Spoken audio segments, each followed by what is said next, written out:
Hello guys, in this video I am gonna share my English strategy जो कि मैंने follow करी थी और जिसकी वजह से मेरे इंग्लिश में स्कोर जो है बहुत अच्छा हुआ है। और एक्यूरेसी, मेनली तो एक्यूरेसी की बात होती है, वो बहुत अच्छी हुई है।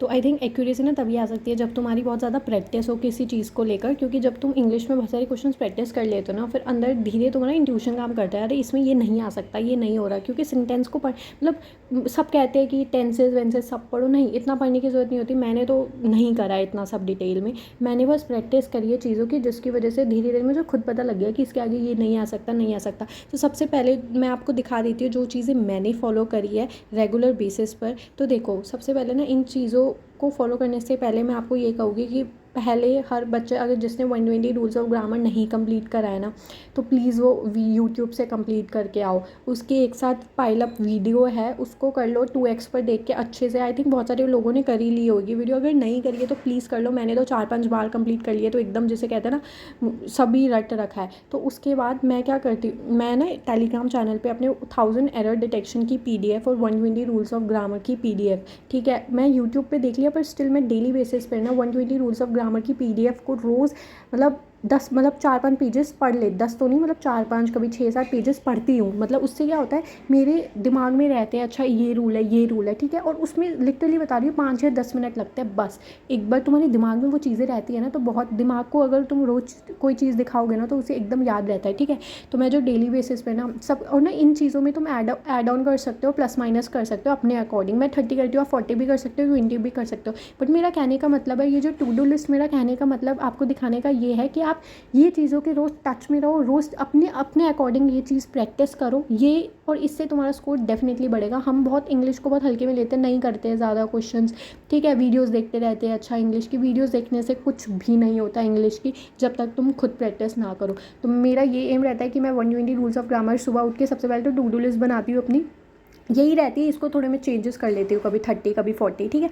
तो ये 30 सबसे पहले तो 120 रूल्स ऑफ ग्रामर करके रोज़ ना, जैसे कि वो देख लिया, फिर 30 एरर डिटेक्शन करो। और कैसे करो, 30 ना बहुत ज़्यादा हैवी हो जाते हैं कि अरे इतने सारे नहीं करने। मैं क्या करती हूँ, मैं रोज़ ना 10-10 के पेयर बनाती हूँ, कि हमेशा मैं GA में भी ऐसे ही करती हूँ। मतलब जो चीज़ मुझसे नहीं होती ना, मैं 10-10 तो बहुत छोटे हैं ना, बहुत कम चीज़ है, तो मैं क्या करती हूँ, अच्छा 10, सिर्फ 10, 1 to 10 मुझे एरर डिटेक्शन करने। आप भी है ना ऐसे करना, 10 करने हैं तो 10 जल्दी से करें, देन उसके आंसर देखें, मैच करें, जो गलत है उस पर देखा कि मैंने गलती क्या करी है, समझ रहे हो, फिर उसको अच्छे से देखना कि तुमने गलती क्या करी है। ओके, ये हो गया, फिर 10 और, फिर 10 और। तो मैं ऐसे करके अपनी 30 कंप्लीट करती हूँ। अगर किसी की बहुत वीक है ना, वो प्लीज़ 50 कर लो, क्योंकि ना बहुत ज़्यादा कम टाइम बचा। ये चीज़ फॉलो करो डेफिनेटली। जब तुम पेपर दोगे ना, अपना मॉक दोगे, तो तुम देखना एरर डिटेक्शन में तुम्हारी बहुत बहुत जो है ना एक्यूरेसी बढ़ेगी। ऑब्वियसली हमें एक्यूरेसी चाहिए, और हमारी यही जो टॉपिक्स है, एक पैराजम्बल्स और एरर, जो मेरे लिए थे ना वीक, वो पैराजम्बल्स और एरर ही थे, जिसके अंदर मेरी नेगेटिव मार्किंग होती थी या मैं करती नहीं थी, ठीक है।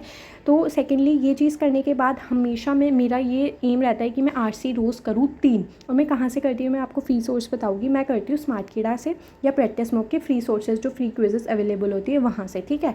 तो उधर से मैं क्या करती हूँ ना, तुम देखना रीडिंग कॉम्प्रीहेंशन होते हैं, इससे पता है क्या होता है, इससे स्पीड बढ़ती है। मैं जल्दी जल्दी स्किमिंग करती हूँ, जल्दी जल्दी, एक में टाइम लगेगा, कभी कभार कुछ ना हार्ड RCs आ जाते हैं, कोई बात नहीं, धीरे धीरे पढ़ो, क्योंकि क्विज़ में तो हमें कोई जज नहीं कर रहा ना, हम खुद ही अपने आप को जज करने वाले। तो धीरे धीरे चाहे पढ़ो। तो उससे क्या होता है, जब तुम डेली बेसिस पे 3 RC करोगे ना, तुम्हारी स्पीड बढ़ेगी। तो पेपर में ना चाहे कितना भी बड़ा RC आ जाए, तुम्हारी स्पीड बढ़ी होगी, तुम्हें आदत होगी। सबसे पहले आदत डालनी बहुत ज़रूरी होती है माइंड को। तो मैंने जब से 3 पहले ना, मेरे को बहुत टाइम लगता था RC पढ़ने में, या ना मैं भूल जाती थी, या क्वेश्चन तक आती थी मैं भूल जाती थी, अरे RC में क्या था, फिर वापस RC मुझे पढ़ना पड़ता। तो ऐसे हो गया था सीन। लेकिन जब से मैंने 3 RC डेली पे करने शुरू करे, तो मेरे RC में भी बहुत इंप्रूवमेंट हुई है, एकदम याद सा हो जाता है, अच्छा ये था, क्योंकि प्रैक्टिस करी है, ठीक है। डेली बेसिस पे 3, किसी की बहुत वीक है तो मैं खुद कहूँगी कि 4 या 5 करो, बट टच में ज़रूर रहो, ठीक है। उसके बाद वोकैबुलरी की प्रैक्टिस मॉक पे, सेम जो प्रैक्टिस मॉक पे क्विजेज़ होती है, मैं वो करती हूँ। मैं 2 क्विजेज़ रोज़ करती हूँ, तो 2 क्विजेज़ वोकैबुलरी के करके मेरे 20 क्वेश्चन कंप्लीट हो जाते हैं। और अच्छे से, ये नहीं कि कर दिया हवा में, नहीं, उसको एनालाइज भी करती हूँ। तो 20 क्वेश्चन मेरे वोकैबुलरी के ऐसे हो जाती है, मेरे डेली का रहता है ये चीज़ ना। अब जैसे धीरे धीरे स्पीड बढ़ गई, तो 1-1.5 घंटे में ना ये चीज़ मेरी कंप्लीट हो जाती है। तो ऑब्वियसली अगर 1-1.5 घंटा मैं इंग्लिश में दे रही हूँ, तो कोई कम छोटा ज़्यादा तो है नहीं, बहुत कम है, ठीक है। तो जिसकी ज़्यादा वीक है वो प्लीज़ 2 घंटे दो। और किसकी, मेरी जब ज़्यादा वीक थी ना, तो मैं ये चीज़ रिपीट करती थी, ये कर लिया, फिर मैं जैसे सुबह सुबह नहीं, मैंने ये कर लिया, तो मैं रात को दोबारा यही चीज़ रिपीट करती थी। मैं डबल रिपीट करती थी। मैं सोचती थी कोई सब्जेक्ट मुझे अगर इतना तंग कर रहा है, तो उसको स्ट्रॉन्ग बना लूँ, ठीक है। इसके बाद बचा क्लोज टेस्ट। अच्छा, और मैं ये चीज़ कह रही हूँ जो मैं बता रही हूँ ना आपको गाइस, प्लीज़ फॉलो करना। आप 10-15 दिन भी फॉलो करो, जब तक आप कंसिस्टेंट नहीं हो ना कि इस चीज़ को लेकर नहीं रिजल्ट मिलेगा। स्टार्टिंग में आपको टाइम लग सकता है, बहुत ज़्यादा लग सकता है, अरे इतना सारा मैं तो नहीं करी, बट लिटरली अगर तुम रोज़ ये चीज़ करोगे ना, 1 हफ्ते में 10 दिन में तुम इम्प्रूवमेंट ज़रूर देखोगे। तो प्लीज़ करना, खुद पे तुम्हें वो करके करना है और कंसिस्टेंट रह के करना है कि मुझे करना है। स्टार्टिंग में मार्क्स नहीं आएंगे, देखो जब तुम एरर डिटेक्शन प्रैक्टिस मोड के करोगे नहीं आएंगे मार्क्स, कोई बात नहीं। 10 में से अगर 6-7 गलत भी हुई कोई बात नहीं, भाई सैड नहीं होना, बट इंप्रूव करना है, देखना है तुमने कहाँ गलती करी है। और रोज़ अगर तुम वही चीज़ एरर डिटेक्शन और 120 रूल्स रोज़ अगर करोगे ना, तो तुम्हारा डेफिनेटली इंप्रूवमेंट मिलेगा।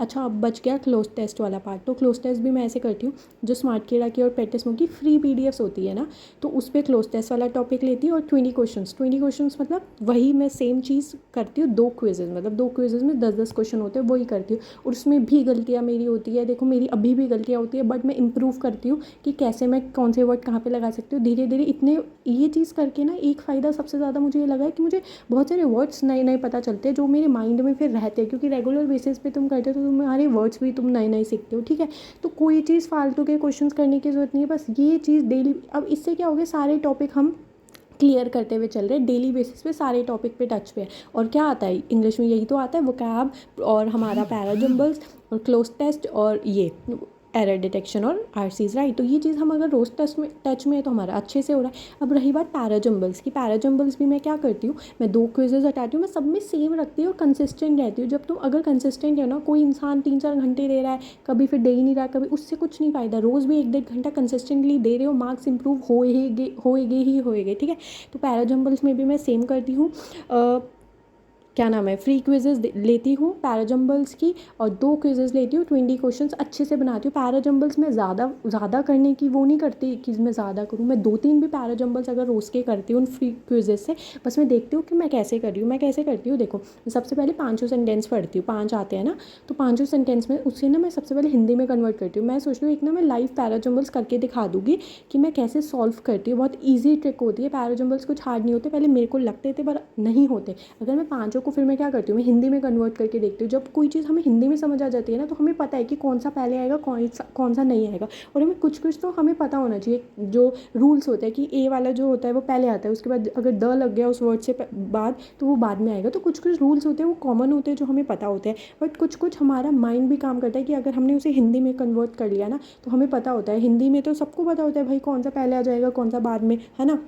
तो वो चीज़ प्रैक्टिस करने के बाद ही आती है। तो आई विल ओनली से कि प्रैक्टिस एंड प्रैक्टिस। और बहुत कम दिन बचे, जिसकी वीक है ना वही चीज़ डबल करो, सुबह भी कर लो ये चीज़ और रात को भी कर लो। इंग्लिश तुम्हारा डेफिनेटली स्ट्रॉन्ग सब्जेक्ट बन जाएगा, क्योंकि मेरा भी बना है गाइस, ट्रस्ट मी। ठीक है, मैं आपको यही कहूँगी, अगर कोई भी चीज़ मैंने मिस कर दी हो या आपको कोई दिक्कत आ रही हो तो आप कमेंट सेक्शन में मेरे से पूछ लेना।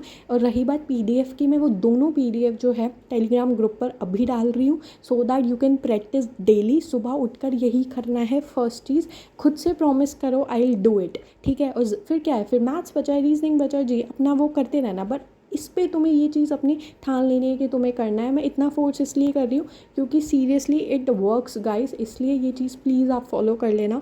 ठीक है, और अच्छे मार्क्स तुम्हारे डेफिनेटली आ जाएगी। बाकी तुम खुद ही नोट करने लगोगे, लेकिन खुद से मतलब झूठ मत बोलना कि भाई कर लिया है मेरे तो मार्क्स नहीं आए। नहीं, अगर तुम कंसिस्टेंटली करोगे ज़रूर आएंगे। बस मैं आपसे यही कहना चाहती हूँ, कोई भी डाउट हो आप प्लीज़ पूछ लेना। पता नहीं मेरे से कोई चीज़ अगर मिस हो गई हो या कुछ अगर मैं नहीं बता पाई हो तो तुम पूछ लेना, क्योंकि बहुत सारे मैसेजेस आ रहे थे कि इंग्लिश की स्ट्रैटेजी बताओ। तो मैंने जल्दी से जितना भी मेरे को पता था मैंने बता दिया है। इस चीज़ में कुछ मिस कर दिया हो तो आप बता देना। So that's it for this video. And अगर आपने मेरा चैनल सब्सक्राइब नहीं किया तो प्लीज़ कर दो। So thank you.